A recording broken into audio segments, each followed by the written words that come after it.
You've reached Hotel Pacifico, your five-star destination for BC politicos. Press 4 for room service.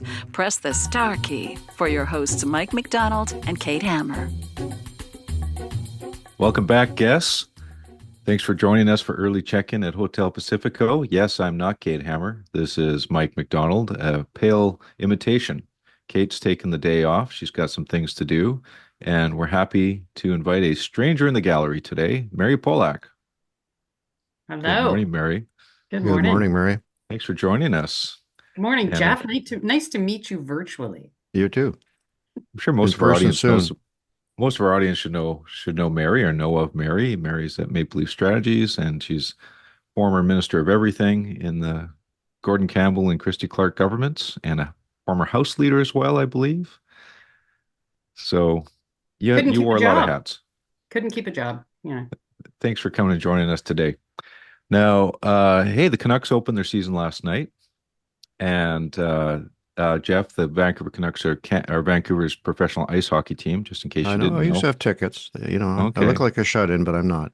Well, I know you're more of an arts and culture guy. Yeah. But the Canucks were up 4-1 and they lost the game 6-5. I mean, you just don't see it in politics where a party has a big lead and then they blow it in the final few minutes of the game. Very, very rare. Yeah, very rare. So that's why we watch sports, for visceral thrills. Now, there are Canucks games on the 11th, 15th, and 17th, so lots of opportunities for political parties to be advertising on Canucks games. And there's actually a game on the 19th at Oh, 4 o'clock. Hmm. It's a road game, so from 4 to 7. If voters have too many beers in the bar, I don't know if they're going to make it to the polls by 8 o'clock. So though, this is better than when I was younger, right? Yeah, that's a long time ago. When I was younger, you had to be home to watch the game. Hmm. mhm. Right. I mean, these days people record it, it's so I think it's a lot different, right? It used to be if you were, God forbid, you were door knocking or had a vote on a night when people were stuck at home watching the game because boy, they'd get mad at you.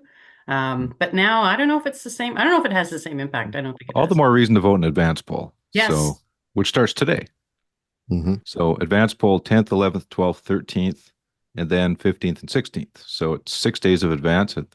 Back in the old days, it was 4. There's more now. So lots of people will vote. So this election's getting baked like a And cake here. anybody can. It's important to say people used to, it used to be you could only vote in advance polls if you had a special circumstance, but it's important for people to know anybody can do that now. That's right. Yep. And you can go to your returning office and vote too. So there you go. Now, today, where are the leaders? Surrey Board of Trade's having a leaders dialogue tonight. 2 out of 3 ain't bad. Sonia Firstenow and David Eby will be at the Surrey Board of Trade.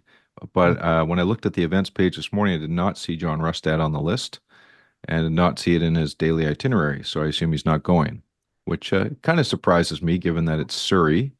Yeah, you'd think Um, Surrey would be one. yeah, so I'm not sure what they're.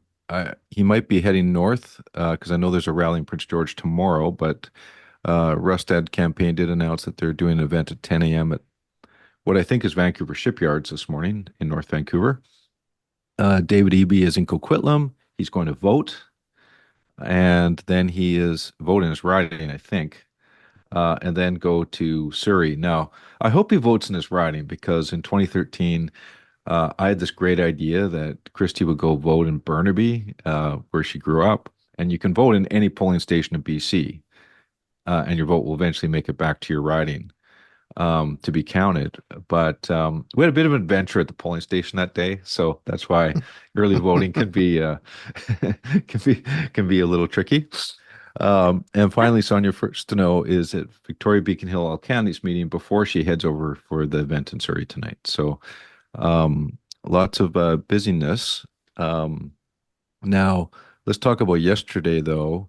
And maybe I'll just start by saying I found it odd yesterday, Mary, maybe you can interpret this for me, that the Conservatives kind of took the day off yesterday. John Rustad did not do an event, and there was no news release nor any tweets from No Rustad. tweets either. Later in the day, there was a kind of an odd tweet about a Okay. horse, but there was no, they weren't driving a message yesterday.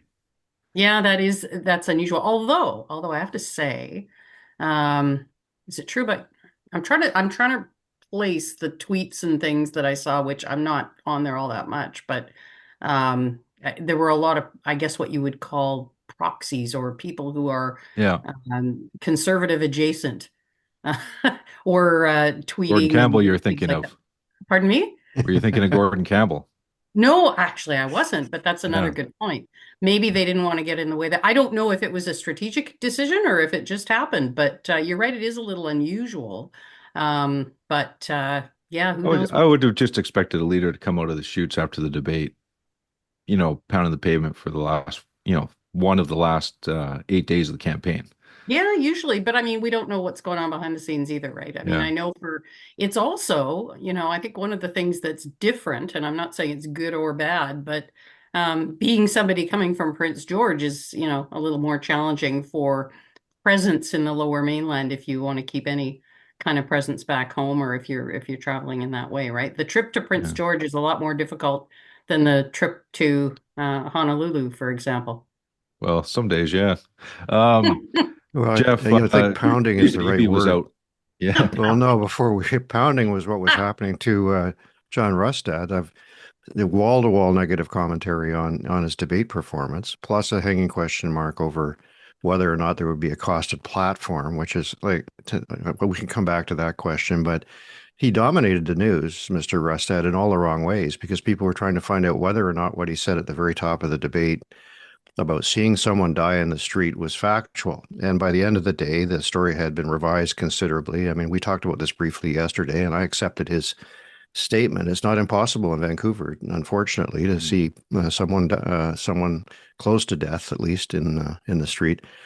But the whole day was spent by reporters chasing around trying to deconstruct that. It looked to me like the three leaders had a closed door meeting with the Indigenous leaders because they all seemed to have made a Oh, comment really? around Yeah. the same backdrop. But Mr. Rustad had no public facing events, which I agree was odd. But he didn't have a quiet day because he was We're dealing working with through that. Well, he all the was more working reason through to the have something, a set piece that, you know, yeah. Yeah, but gets the agenda so going. we all have slippery memories, but he had the wrong location. The person didn't die. No one else saw an ambulance, on and on it went. And so the good news was, whatever happened, someone lived. They were revived, maybe, according to Sarah Blythe, who runs the overdose protection site, by peers from their group, which was controversy Yeah. because Mr. Rust has wrestled with that issue, whether he's going to close them or not.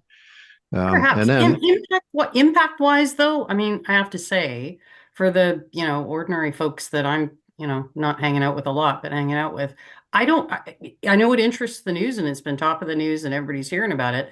I'm not sure it has the negative impact you might think because the people I talk to who aren't necessarily political are kind of like, yeah, well, yeah, that's what we see downtown all the time. So, don't you think they any day weren't you're they not weren't talking fussed about about your looking. message is not the best day? I agree. And I yeah. I don't disagree with you there. I just mean I don't know that it's having the negative Yeah. impact that the media thinks it is. Guess, as BC's hometown team and largest employer, Telus is working with the BC government to support their environmental goals. That means a commitment to renewable energy, as Telus aims to achieve net carbon neutrality in its operations by 2030, aligning with BC's target. Tangible BC-based proof points of this work include Telus buildings in Vancouver and Victoria, which have achieved LEED Platinum certification. This includes Telus Garden in Vancouver, the 500,000 square foot office tower at the corner of West Georgia and Richards. It's hard to miss. It's the one with the 4-story cantilevered gardens. And Telus Ocean, the soon-to-be-open Telus office on Douglas Street in downtown Victoria. That building is seeking LEED Platinum, WELL Building, CA/GBC Zero Carbon Building, and Salmon Safe certifications. Yup, you heard that right, Salmon Safe certification. Because being the hometown team means caring about water quality, habitat preservation, and fish too. We'll talk more about this next week. Well, someone who did intervene in the campaign, I just mentioned a few minutes ago, is Gordon Campbell, which he wrote an op-ed which was published in various publications yesterday with a fairly full-throated endorsement of the Conservatives. And his message is basically, things are going in the wrong direction, and the only way to defeat the NDP is to vote Conservative.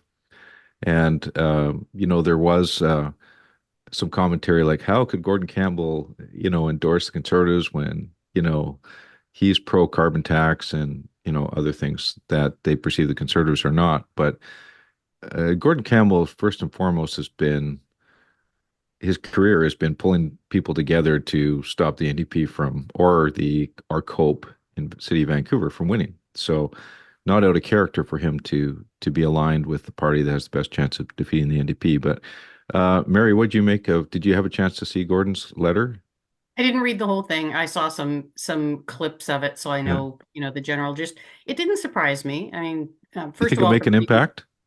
I think where it'll make an impact is the people who are still smarting from the Kevin Falcon departure and how that went down and are feeling, angry about that still. I think for them, it probably gives them permission to vote for Rustad as opposed to feeling like they have to remain, loyal to the old ways, shall we say. But does it have broad appeal? I have to say, I don't think so. Even they had the Mike Harcourt one out for the NDP. It's easy for us politicians to think that people will always remember the great and wonderful things we did.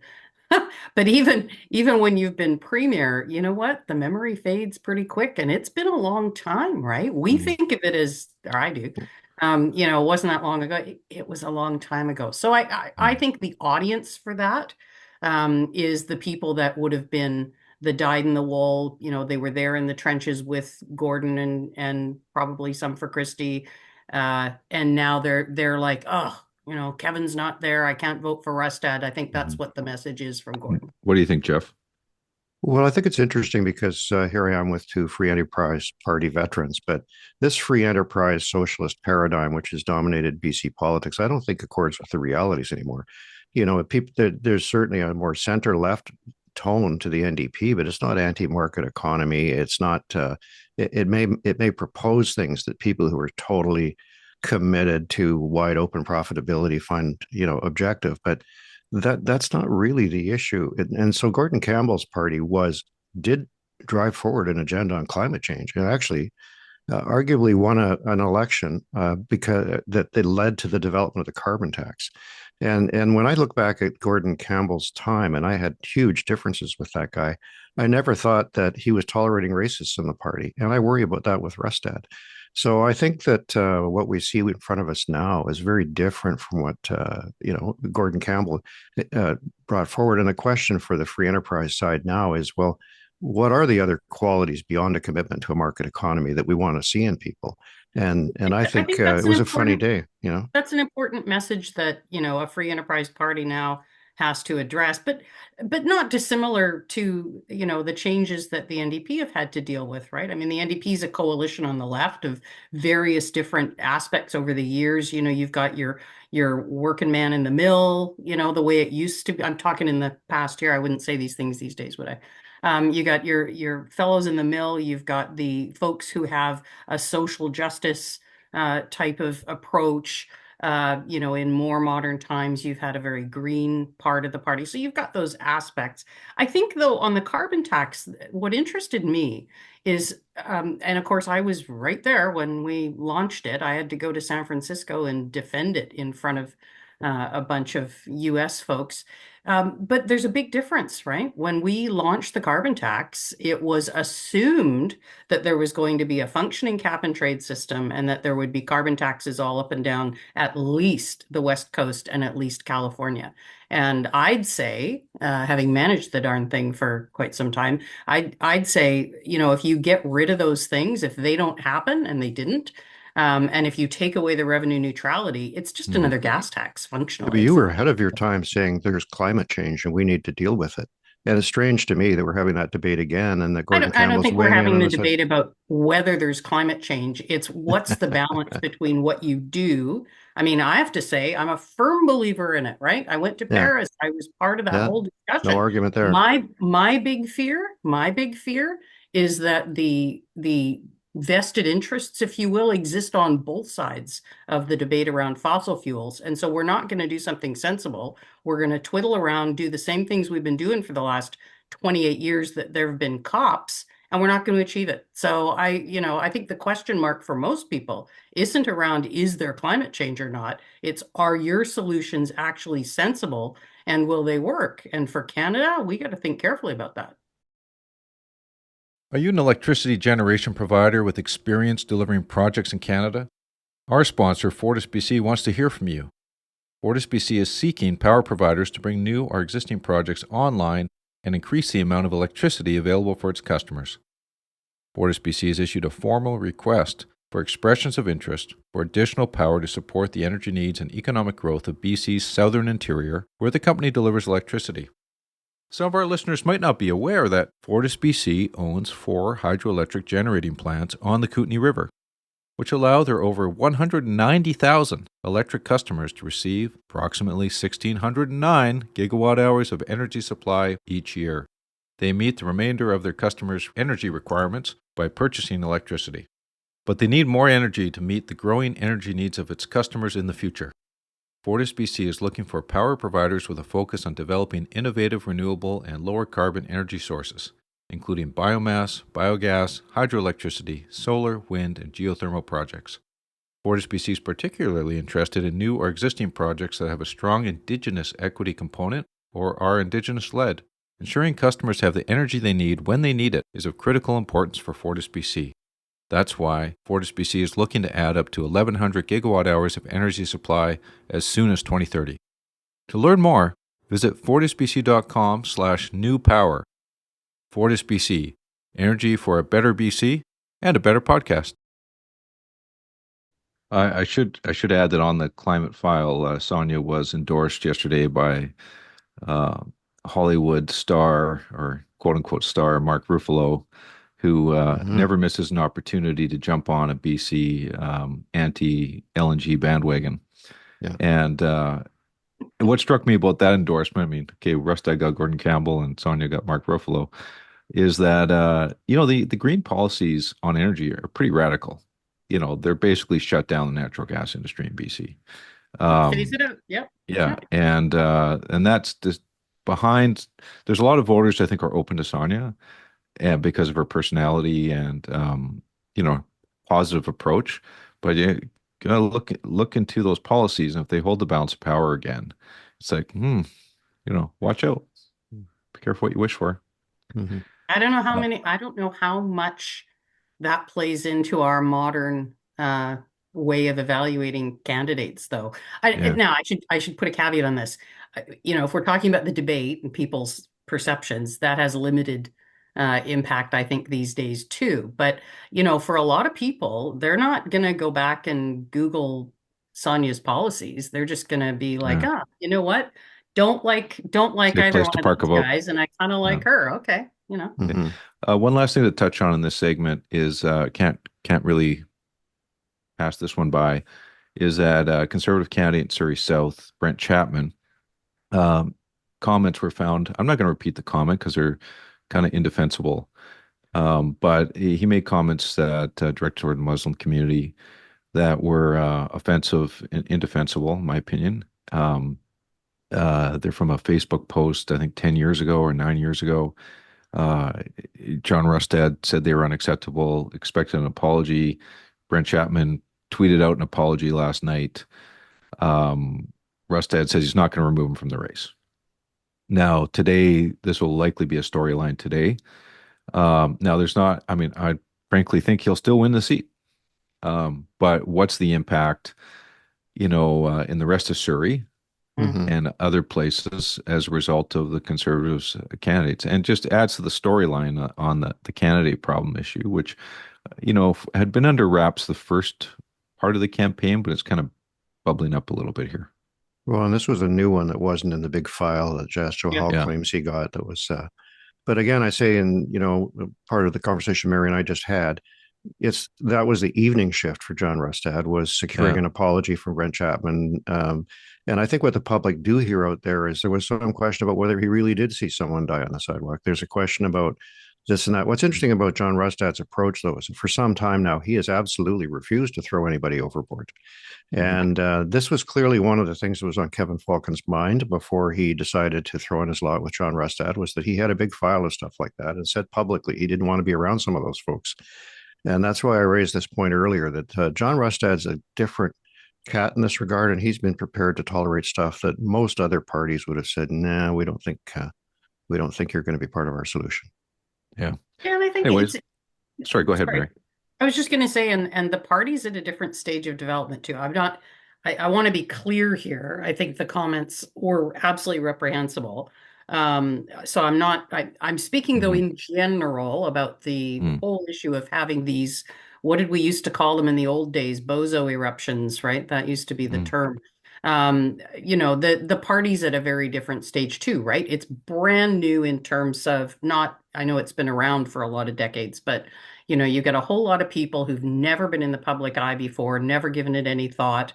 And so that but I here's think a guy though. unfortunately for Rustad, that's the collection that he's got to deal with. Now, how is he going to deal with it going forward? I would say it's a lot easier if you're now in a caucus and you're secured as the leader and you can do something about it. I don't know. I'm not privy to any of the thinking around whether somebody stays or goes or at what point of the campaign, but too late to go now. Exactly. There's going to have to be some tough conversations because the idea that you just take this into your own hands, and mind you, how many years ago, right? So we don't know if that person's thinking has changed or what was going on, but a reprehensible comment.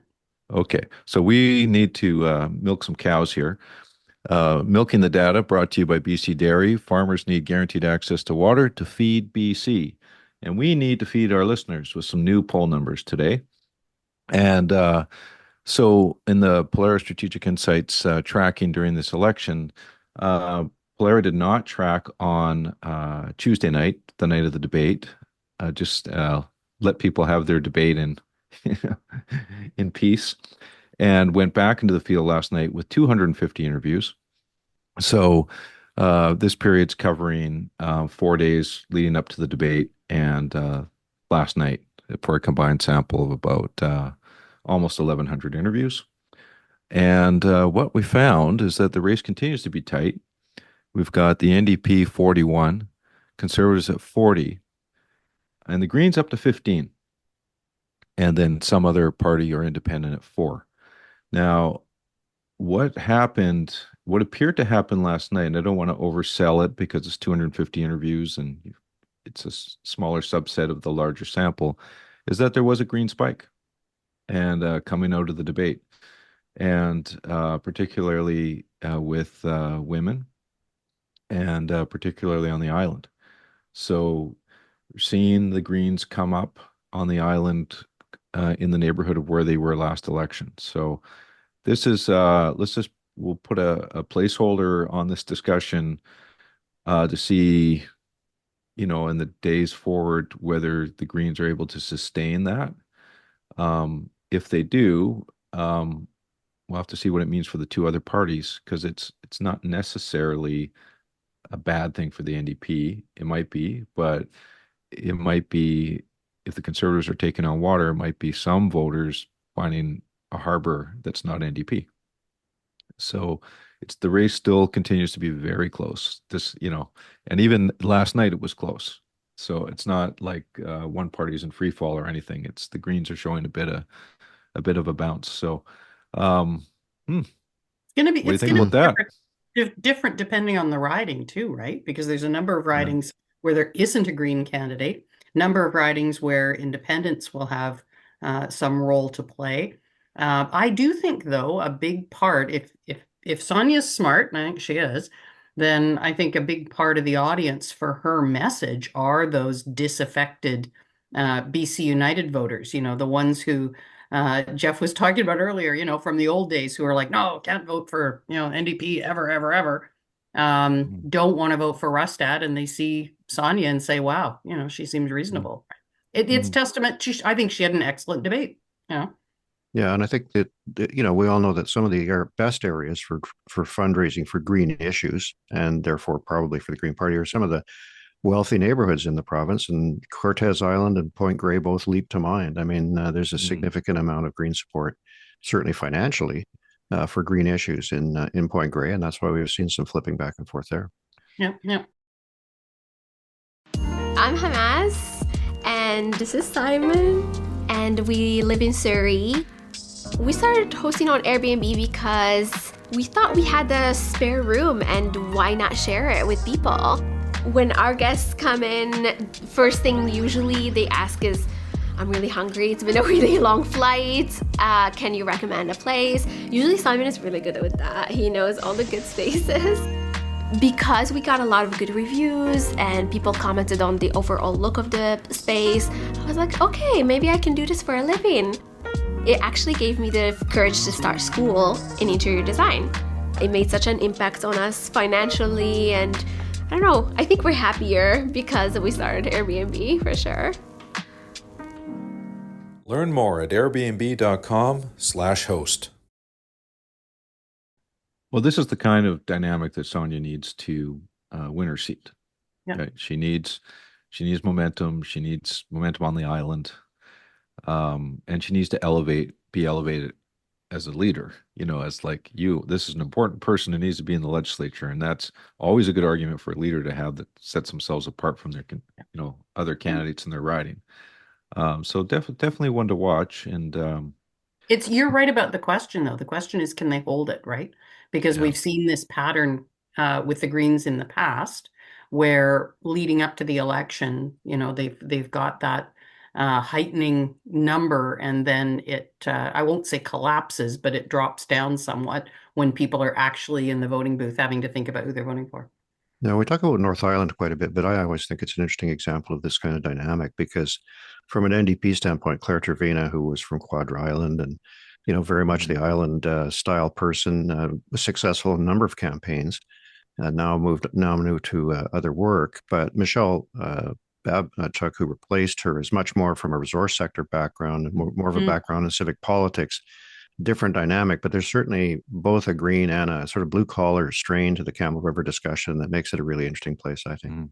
Yeah, and ridings are changing too. I mean, the 2017 campaign, I was quite surprised how many people at the doors were saying, gee, Mary, I like you, but I don't like Christie, and I'm going to vote green, and we saw a spike up in the green vote. So people do make some interesting choices. Yeah, that's right. Well, let's take a look at the final 9 days of the campaign, 9 days of the campaign. First of all, Mary, since we have you here today, what are you seeing out in Langley and the Fraser Valley? What's happening out there? Not surprisingly, pardon me, not surprising that the ridings that they've been redesigned, the riding that kind of spills over from Abbotsford seems to be pretty solidly in the BC Conservative Langley Abbotsford, I believe it's yeah, called. yeah. I guess that's. I'm sorry. Don't ask me. I've got the name wrong. Lost track. I've lost track of the names. I know my riding is now called Langley Willowbrook. That's pretty much all I know. The one that used to be roughly Rich Coleman's riding. That looks like it's going to be a battle for Megan Dykman, and I guess that's not surprising because the real story in that riding in 2020 was a pretty massive split toward the BC Conservatives. They had a fellow running with the same last name as Ryan Warwa. Son of a late beloved Conservative MP, and of course that's not part of the mix now. So and there's no BC United candidate. So we'll see how that plays out. My riding Langley Willowbrook, it's been a swing. I know people didn't believe me, but it's been a swing since at least 2017, and that's only gotten more so with the shrinking of the riding toward the center of it. Those polls have always leaned more toward the NDP. So I think Langley Willowbrook's definitely going to be a battleground. But I think you're going to see the Valley revert to a more traditional, dare I say it, kind of lay of the land in terms of where the BC Conservatives are going to succeed. I think it's where the BC Liberals used to. Abbotsford Chilliwack, big question mark on Maple Ridge. Those have always been swings, right? Those have always been swings. They've never been the real safe ridings. do you dare venture a view on Surrey? Oy, oy, oy. Does anybody? It's a battleground, obviously, but that actually, even that speaks to the surge that the BC Conservatives have been seeing, right? Um, because you wouldn't have thought that, right? You wouldn't have thought that Surrey would be a battleground only a few short years ago. So the fact that it's a battleground, bodes well for them. But Mm.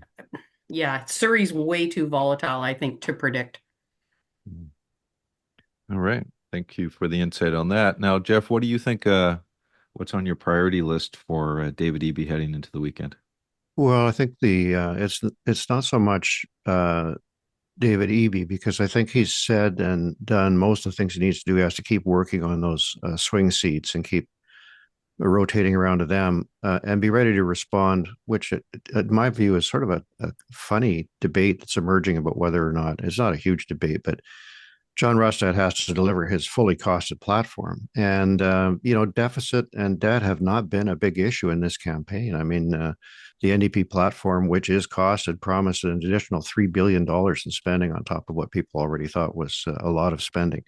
So I'm not sure how a contrast will be drawn there, but it's one of the events I'm looking forward to seeing, because I think that the Conservatives have been revising their policy elements of the platform on the fly a bit. And I'm not sure what they will finally say in that regard, or whether it'll make a ton of difference. But that's the only main event I'm looking for in sort of the campaign front, unless there's some unexpected event that has some large impact on somebody. So I think it's really a lot down to the machinery now to try to find where those voters are and get their names and make them feel good about voting over the next period of time, because they can vote anytime now between now and the end of the campaign. So Yeah, I agree with that. get out the vote.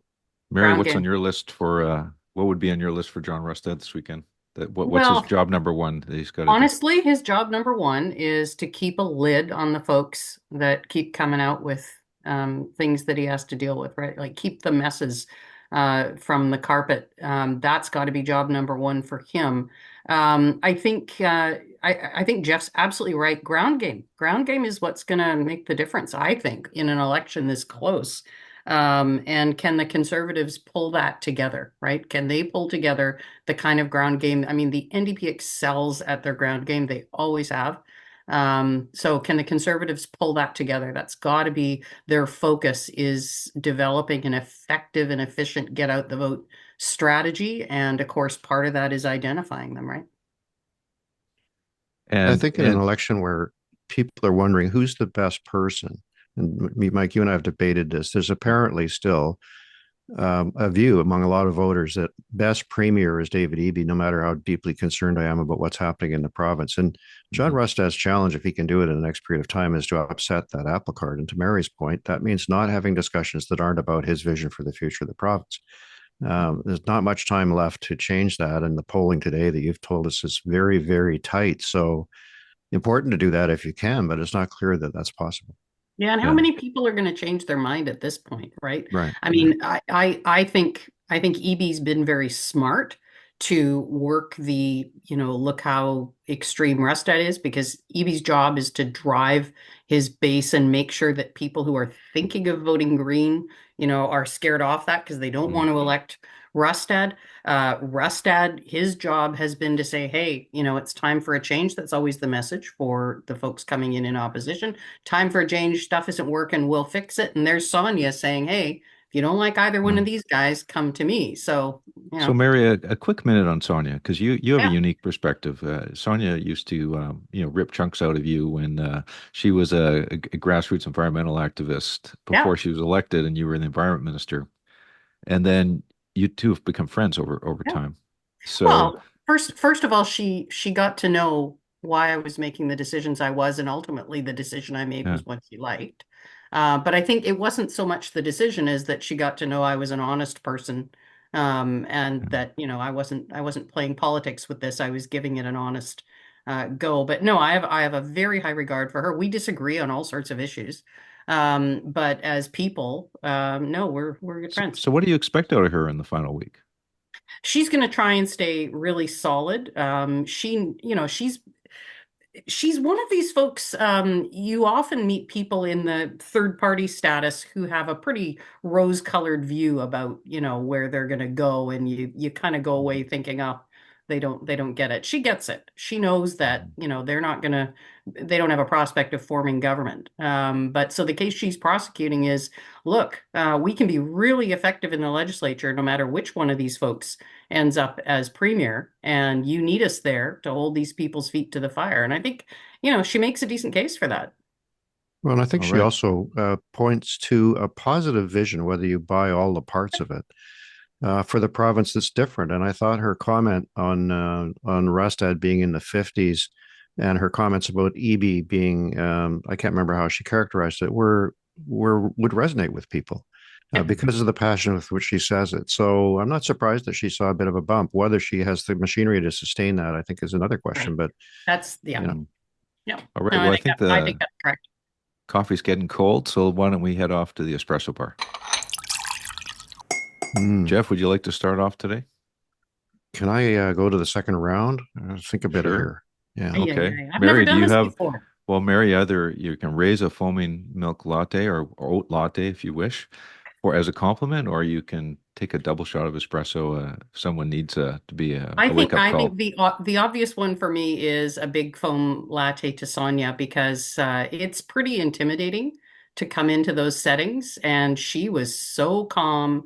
And aside from the partisans for NDP and BC Conservatives, I think the average, ordinary, everyday person who watched that, if there were any, said, "Wow, she really did, I think, the best job of all three." So. Can I raise? Did I already mention Guy Felicella, Mike? I can't remember. We've I done don't so think many. you have.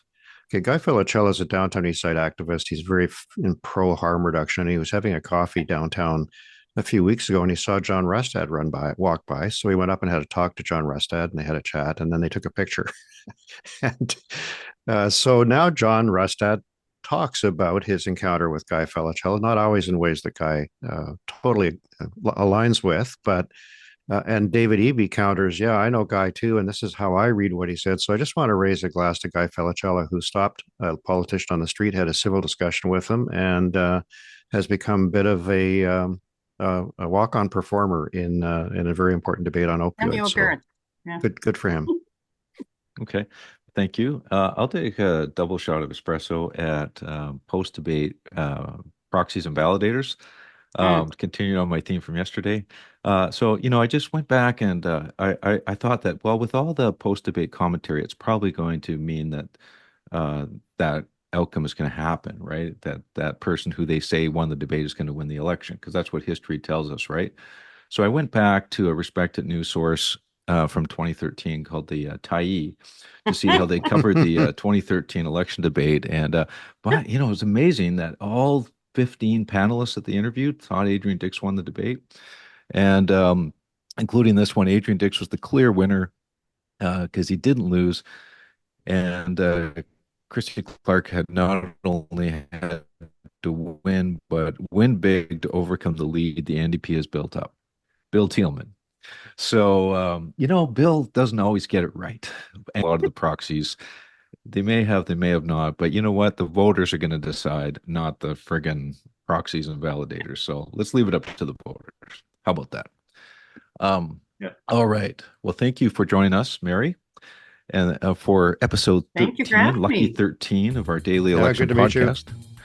Thank you to our presenting sponsor, Telus, and our sponsors, Fortis BC, Airbnb, and BC Dairy. See you Friday, guests. BC, you can never leave. Checkout time at Hotel Pacifico. We hope you enjoyed your stay.